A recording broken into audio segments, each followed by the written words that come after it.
Cakap okey, insyaAllah. Jadi alhamdulillah lah. Keluar jalan Allah ni perintah Allah lah. Macam mana sembahyang tu fardu, sebenarnya keluar jalan Allah ni di atas kefarduan.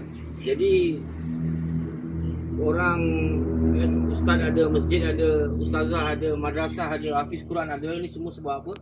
Sebab usaha dakwah. Jadi amal ni dia berhajat dengan iman. Dan iman dia berhajat dengan dakwah.